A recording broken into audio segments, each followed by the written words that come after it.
Welcome back in physics class.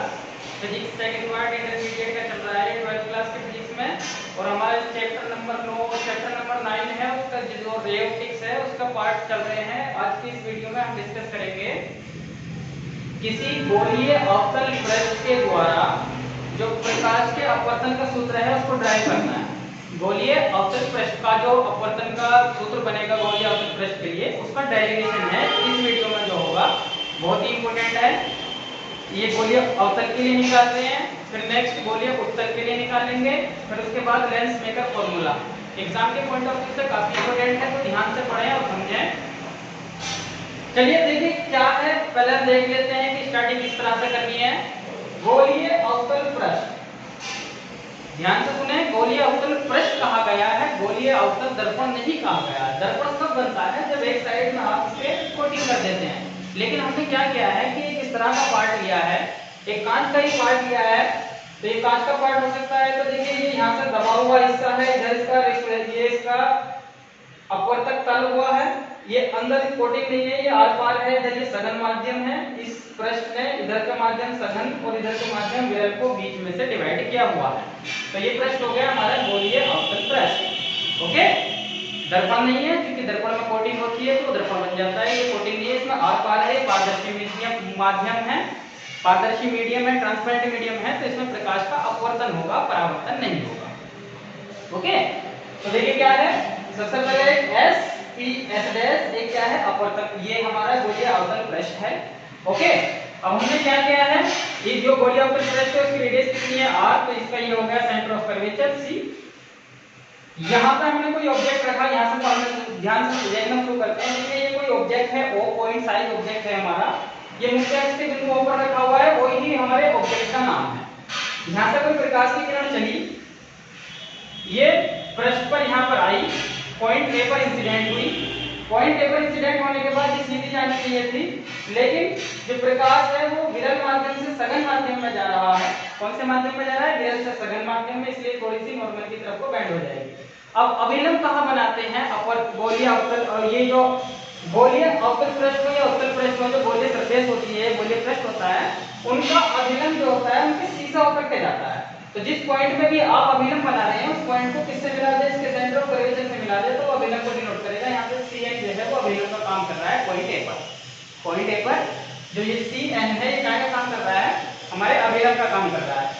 तो ये जो आपतित प्रकाश की किरण है, ये अपवर्तन के पश्चात अभिलंब की ओर जो मुड़ गई, थोड़ी सी बेंड हो गई।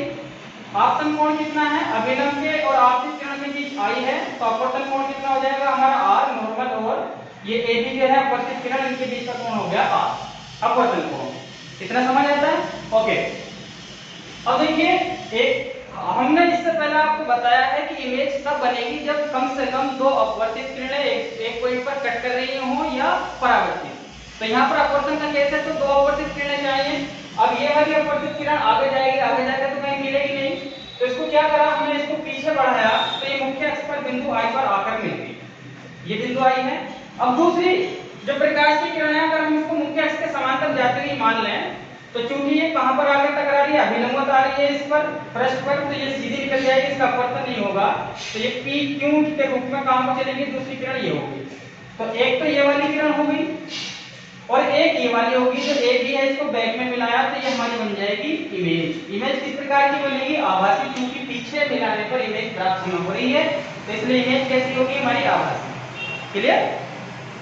तो देखिए वस्तु हमारी ओ है, अपवर्तन के बाद जो एक किरण यहाँ से आई है, ए बी इसको बैक में मिलाया है, दूसरी किरण यहाँ से जा रही है, जो अपवर्तन होने के बाद अपवर्तन इसका नहीं होगा, ये सीधी निकल जाएगी, क्योंकि पृष्ठ पर कैसी गिर रही है? अभिलंब। ओके, अब ये निकल गई हमारी। अब यदि ये वाला एंगल जो है, जो वस्तु ओ का एंगल है, ये ओ ए जो है मुख्य अक्ष के साथ में कितना एंगल बनाता है? अल्फा। ये इमेज वाला जो है ये बीटा एंगल बनाता हो, और ये वाला जो है हमारा सी ए जो है वो किसके साथ में? मुख्य अक्ष के साथ में गामा एंगल बनाता है। ये हम लेट कंडीशन मार करके चलेंगे कि इस तरह की कंडीशन हमारे पास में है। पृष्ठ की त्रिज्या कितनी है? आर। जो इमेज की डिस्टेंस होती है पोल से, सारी डिस्टेंस पोल से मेजर की जाएंगी। एक बात दिमाग में क्लियर कर लें कि सारी डिस्टेंस कहां से मेजर की जाएंगी? पोल से डिस्टेंस की जाएंगी। पोल के लेफ्ट साइड में माइनस की दूरियां रखी जाती हैं, पोल के राइट साइड में प्लस की दूरियां रखी जाती हैं। जबकि प्रकाश जो है वो लेफ्ट से राइट की ओर आपतित हो रहा है। प्रकाश लेफ्ट से राइट की ओर आपतित हो रहा है। देखिए, तो ये आर हो गया, इमेज डिस्टेंस पी से आई यहां पर लिख लेते हैं। देखिए पी सी हमारा कैसा है, माइनस का आर। माइनस का क्यों लिया है, क्योंकि बॉल की किधर गिर रही है, लेफ्ट साइड में आ रही है जो डिस्टेंस, तो माइनस का आर लेंगे। पी आई इमेज का डिस्टेंस कितना है, माइनस का बी। पी ओ वस्तु का जो डिस्टेंस है, जो वस्तु की दूरी है वो है माइनस का ई। ये हमारे पास में डिस्टेंस गिवन है। इस बिंदु ए की मुख्य अक्ष से जो दूरी है, जो विलंब डाला हमने वो am, वो कितना दिया है हमें, h दिया है। ओके, और जो ये एंगल है हमारे AOP, AIP और ये ACP, ये एंगल हमने माने हुए हैं अल्फा, बीटा और गामा। ओके, इस विरल माध्यम में इसका अपवर्तनांक n1 माध्यम 1 माना गया है। जो ये सरल माध्यम है सारे का सारा अगर ये कांच का है तो ये सारी की सारी यहाँ पे कांच है, क्योंकि ये विरल माध्यम हो गए, सरल माध्यम हो गए, पूरे के पूरे माध्यम को कंटेन किए हुए है ये वाला अपवर्तक। इसका अपवर्तनांक n2 है, निरपेक्ष अपवर्तनांक, इसका निरपेक्ष अपवर्तनांक n1 है, ये सघन है और ये विरल है। ये कहानी है हमारी इस पूरे डायग्राम की। आई थिंक आपको क्लियर हो गया होगा। तो देखिए आपतन कोण नॉर्मल और आपतित किरण के बीच, अपवर्तन कोण नॉर्मल और अपवर्तित किरण के बीच। ओके, पीसी ये डिस्टेंस हमने कंसीडर की हुई है कि डिस्टेंस ऐसे है, माइनस के चिन्ह क्यों लगाए हैं, क्योंकि ये बॉल के लेफ्ट साइड में आ रही है। अब ये हो जाता है हमारा, अब अगर मैं यूज करूं स्नेल का नियम, स्नेल के नियम से, स्नेल का नियम हमसे क्या कहता है, साइन आपतन कोण अपॉन साइन अपवर्तन कोण बराबर होना चाहिए n2 अपॉन n1, बताया गया आपको। अब देखिए इसका मल्टीप्लाई इधर करते हैं, इसमें मल्टीप्लाई इधर करते हैं तो क्या हो जाएगा, n1 sin i बराबर हो जाएगा n2 sin r। n1 sin i बराबर क्या हो गया, n2 sin r। Okay, n1 sin i n2 sin r। अब देखते हैं यहाँ पे, तो ये I कोण है, ये वाला I, और ये वाला जो R है ये बहुत ही सूक्ष्म कोण है। कैसे कोण है, बहुत ही सूक्ष्म कोण है, क्योंकि जो ये हमने यहाँ पर माना हुआ है, जो कर्व टाइप हमने स्फेरिकल ये कॉन्केव सरफेस ली हुई है, इसका रेडियस ऑफ कर्वेचर जो है वो बहुत कम है, अर्थात इसका व्यास बहुत कम मान करके चलते हैं हम। तो इसका अर्थ क्या है कि यहाँ पर जो ये एंगल है ये I और R बहुत सूक्ष्म होंगे। और जब रे ऑप्टिक्स में पहले भी आपको बताया गया है कि जो छोटे कोण होते हैं उनके लिए उनके त्रिकोणमितीय अनुपातों को कोण के बराबर रख लिया जाता है और कोणों को त्रिकोणमितीय अनुपातों के बराबर रख लेते हैं, क्योंकि इनकी वैल्यू रेडियन में जो आती है वो ऑलमोस्ट बराबर ही आती है छोटे कोणों के लिए। तो हम यहाँ पर साइन I और साइन R को क्या रख सकते हैं, साइन I को I के बराबर रख सकते हैं और साइन R को R के बराबर रख सकते हैं। तब हमारी जो ये इक्वेशन है, ये जो हमारी यहाँ पर रिलेशनशिप आ रही है वो क्या आ जाएगी, n1i इक्वल टू आ जाएगी n2r। n1i इक्वल टू कितनी आ गई हमारी, n1i इक्वल टू आ गई हमारी n1, n1i इक्वल टू आ गई n2r। इसको मान लेता हूँ मैं इक्वेशन नंबर 1। इसको क्या मान लेते हैं, इक्वेशन नंबर 1। ओके, अब देखिए स्पेस यहाँ पर कम हो गया है, तो स्पेस के लिए हम इसको रफ करना पड़ेगा, डायग्राम नहीं छोड़ेंगे। ये जो यहाँ पर कैलकुलेशन की है इसी को हटा सकते हैं।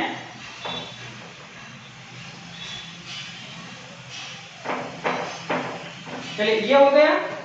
अब हम देख सकते हैं इसमें कि जो हमारे पास में डायग्राम है,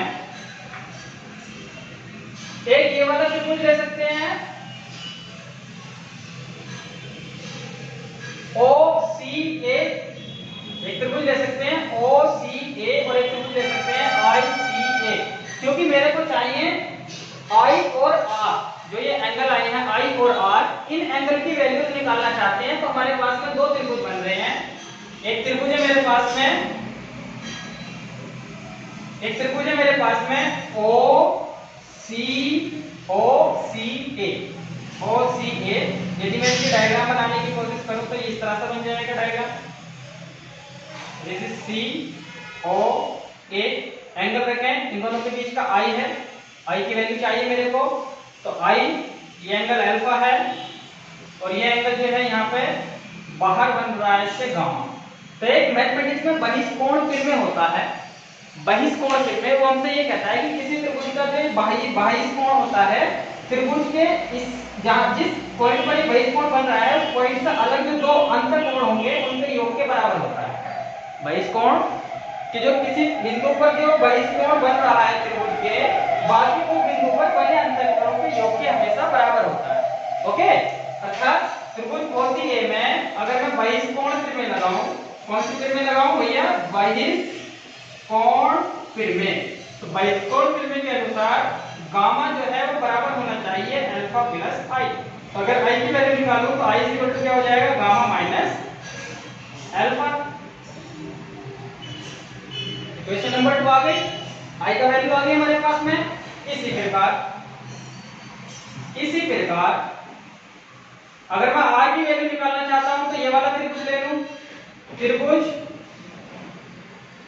इसी प्रकार कौन से त्रिभुज में? त्रिभुज ICA में देखें बहिष्कोण त्रिमेय, बहिष्कोण त्रिमेय प्रयोग करने पर, ये पहले की इक्वेशन लिखी हुई है,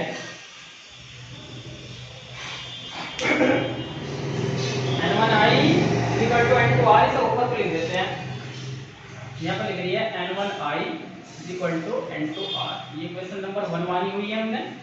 और इक्वेशन नंबर 2 यहाँ से आई है इस त्रिभुज के लिए, OCA के लिए बहिष्कोण त्रिमेय। अब ICA अगर बनाने की कोशिश करें, देखिए I C और A ऐसे बनेगा।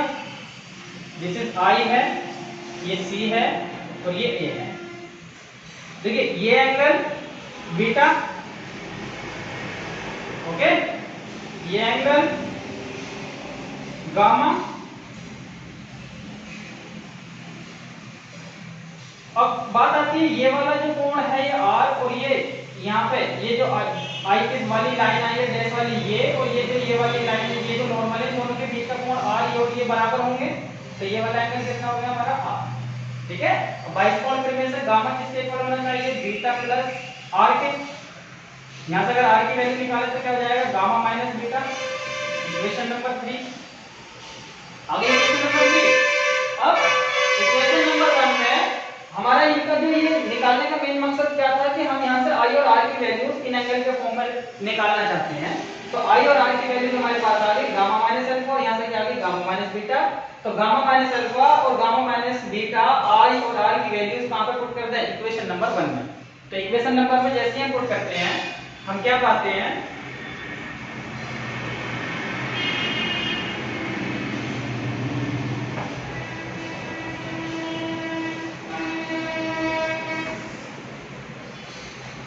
इसको भी ऊपर को लिख लें, स्पेस ज्यादा घिर गया है।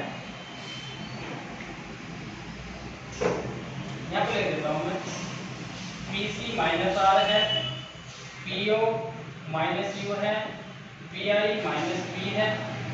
ओके, चलिए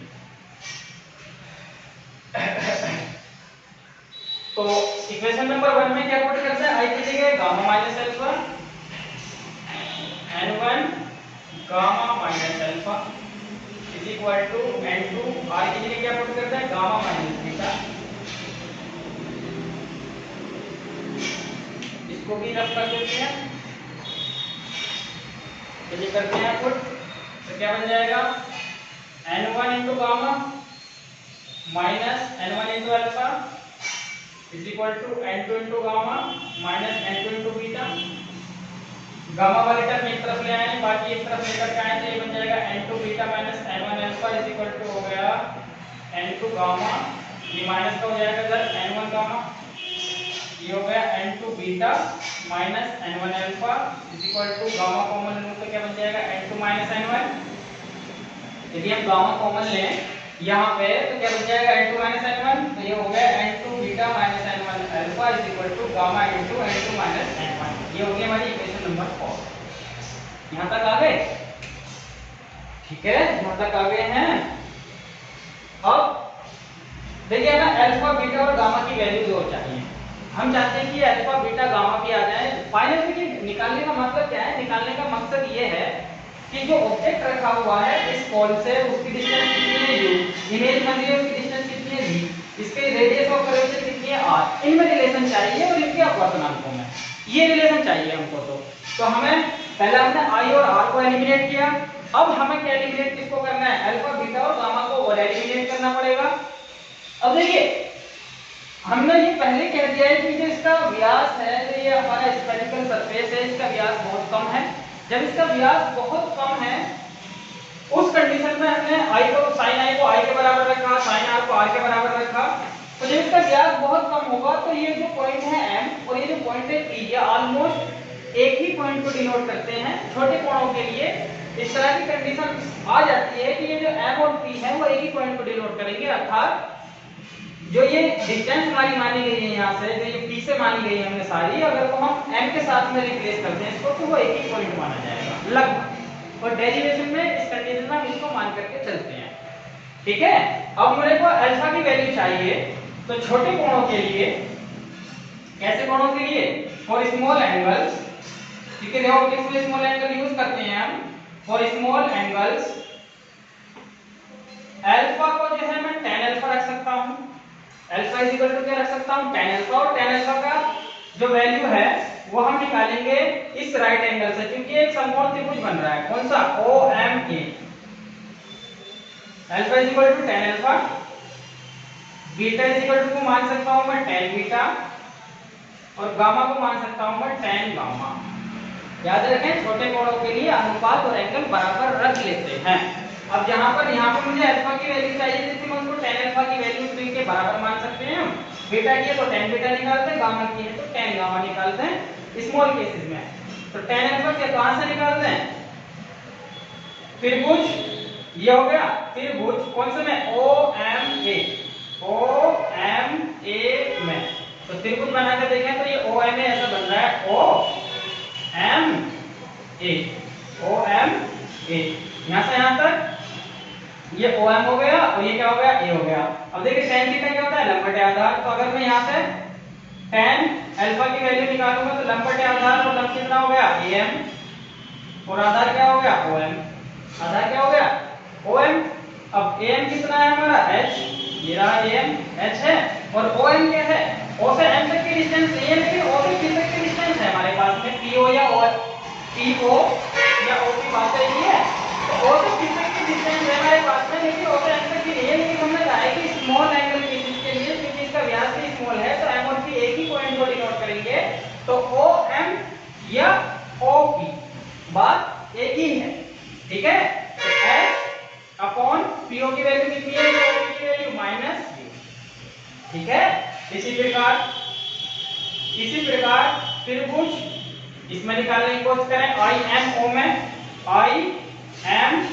में tan बीटा बराबर हो जाएगा, tan बीटा बराबर क्या हो जाएगा, लंब बटे आधार, और लंब कितना है हमारा, AM, और आधार क्या है हमारा, IM।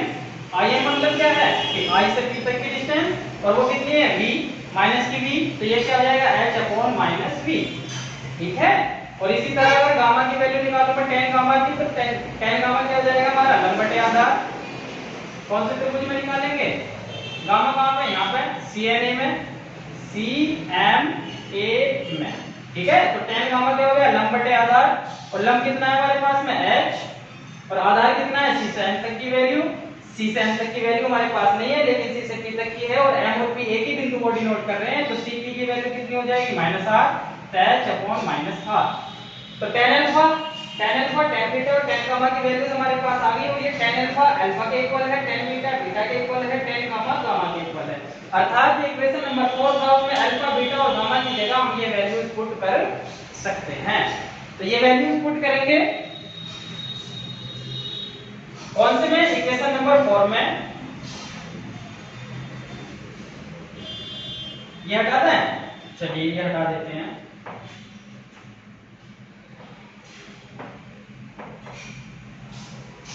हटा देते हैं, चलिए हमारी याद रहेंगी।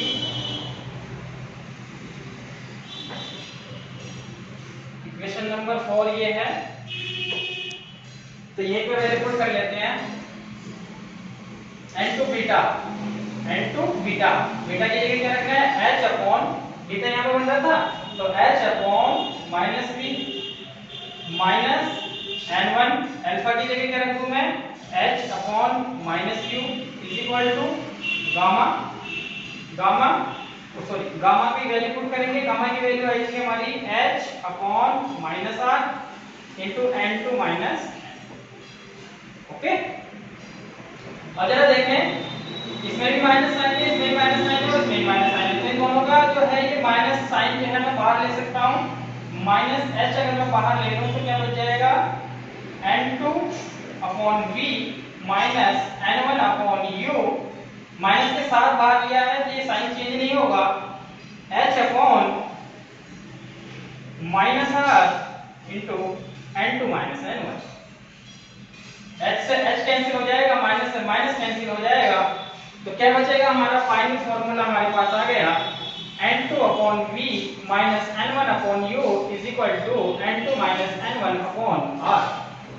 ये आ गया हमारा किसी बिंदु वस्तु के लिए अपवर्तन का सूत्र। जो सूत्र हमारे पास आया है उसमें केवल क्या है, वस्तु की दूरी u है, इमेज की दूरी v है, और जो हमने सरफेस या पृष्ठ लिया है उसकी वक्रता त्रिज्या r है, और n2 और n1 क्या है हमारे इन माध्यम के निरपेक्ष अपवर्तनांक हैं। इन माध्यमों के क्या है भैया निरपेक्ष अपवर्तनांक। ओके, ये हमारा मेन फॉर्मूला हो गया। अब यदि n2 n1 ना देकर के वो सीधा अपवर्तनांक दे दे कि ये जो सघन माध्यम है इसका अपवर्तनांक विरल के सापेक्ष n2 1 है, अगर वो क्या दे दे n2 1 तो n2 1 क्या होता है n2 upon n1। तो यहां से n2 upon n1 की कंडीशन अगर बनाना चाहें तो n1 कॉमन लें, यहां से दोनों तरफ से कॉमन लूंगा तो यहां पे क्या बन जाएगा n2 upon n1 upon v minus 1 upon u, क्योंकि कॉमन लेकर के लाए हम यहां पे, या n1 से डिवाइड करते हैं, बात एक ही है। तो n1 से डिवाइड, इस पूरी इक्वेशन को n1 से डिवाइड करेंगे तो n2 upon n1, n1 से n1 कैंसिल हो गया, यहां पे क्या आ जाएगा n2 upon n1 minus 1 upon r, ठीक है। और n2 upon n1 किसके बराबर है n2 1 के। तो इस इक्वेशन को इस प्रकार से भी लिखा जा सकता है n2 1 upon v minus 1 upon u is equal to n2 1 minus 1 upon r। ये इक्वेशन को इस प्रकार भी लिखा जा सकता है। ये वो केस में है जब निरपेक्ष अपवर्तनांक हमारे पास में ना हो। यदि सघन माध्यम का दूसरे माध्यम का अपवर्तनांक पहले के सापेक्ष दिया गया है तो तब क्या हो जाएगा n2 1 upon v minus 1 upon u is equal to n2 1 minus 1 upon r, ठीक है। तो ये था हमारा गोलीय अवतल पृष्ठ के लिए अपवर्तन का सूत्र। ये अपवर्तन का सूत्र है, इंपॉर्टेंट है, आगे वाले जितने भी केसेस लेंस मेकर का फॉर्मूला आएगा उसमें बहुत यूज होने वाला है इसका। बाकी जो लेंसेज के बनते हैं उनके जो फॉर्मूले बनते हैं वो यहीं से बनेंगे। तो वीडियो को ध्यान से देखें, अच्छे से देखें, समझ आ जाएगा। फिर भी कोई डाउट है तो आप कमेंट सेक्शन में जाएं, पूछें, ठीक है। आज की क्लास यहीं पर समाप्त होती है। वीडियो देखने के लिए थैंक्स।